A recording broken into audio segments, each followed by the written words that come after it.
हर साल 1 फरवरी को देश के आम आदमी के सामने सबसे बड़ी चुनौती ये होती है कि वो बजट को कैसे समझे।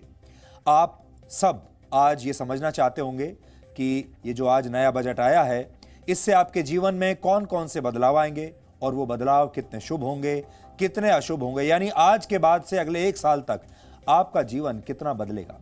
तो आज हम आपको ये नया बजट सरल शब्दों में समझाएंगे। पिछला साल यानी वर्ष 2020 पूरा साल कोविड की भेंट चढ़ गया था। इसने हमें यह समझाया कि स्वास्थ्य ही आपकी सबसे बड़ी पूंजी है और इसलिए आज का जो बजट पेश किया गया है, इसे आप कोई आम बजट मत समझिए। ये पुराने बजट से अलग है और इसे आप एक रिकवरी वाला बजट कह सकते हैं। ठीक वैसे ही जैसे एक बीमार व्यक्ति लंबी बीमारी के बाद जब स्वस्थ हो रहा होता है, यानी जब रिकवर हो रहा होता है, तो उसे अपनी डाइट का विशेष ख्याल रखना पड़ता है, उसे अनुशासन में रहना होता है और उसे रिकवरी के लिए एक समय चाहिए होता है। उस समय, रिकवरी के समय, उसकी जो जीवन शैली है वो बदल जाती है।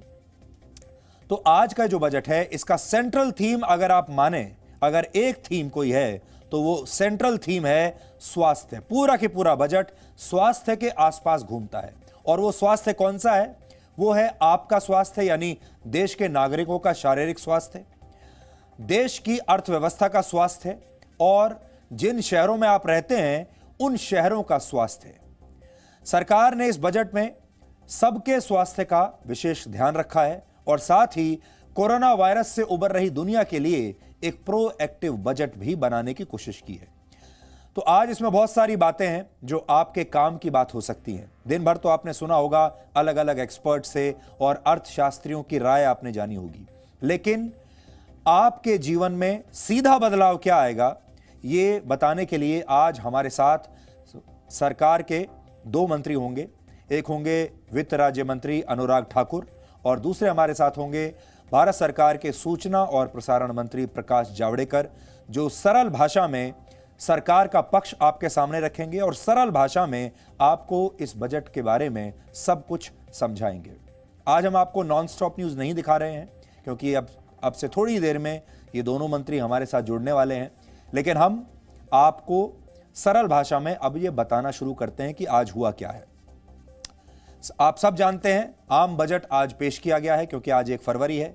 दिन भर इस पर खूब चर्चा हो चुकी है, सारे एक्सपर्ट्स की राय आप सुन चुके हैं, लेकिन आम भाषा में और आम लोगों के लिए इस बजट का क्या महत्व है और कैसे ये भारत की नई दिशा और दशा को निर्धारित करेगा, इसे अब हम आपको बहुत संक्षेप में समझाएंगे।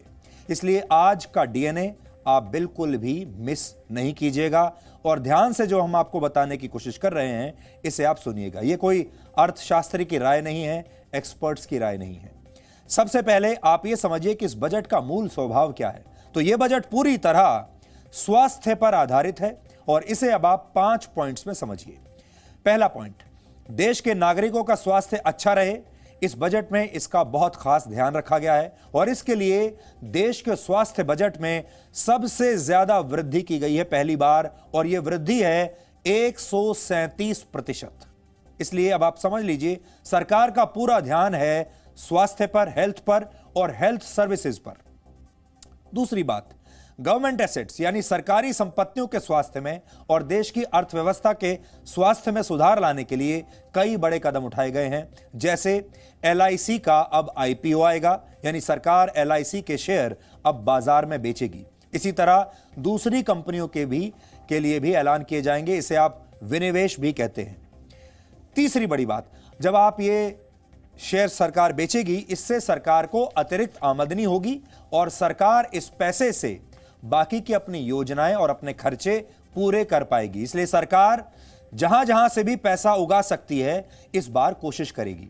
तीसरी बड़ी बात, देश की इकोनॉमी यानी अर्थव्यवस्था का स्वास्थ्य अच्छा हो, इस पर खास जोर दिया गया है। जैसे छोटी कंपनियों की परिभाषा बदली जाएगी।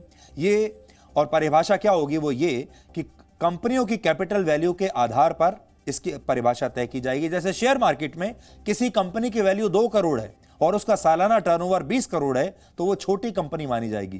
पहले यह सीमा सिर्फ 50 लाख रुपए हुआ करती थी।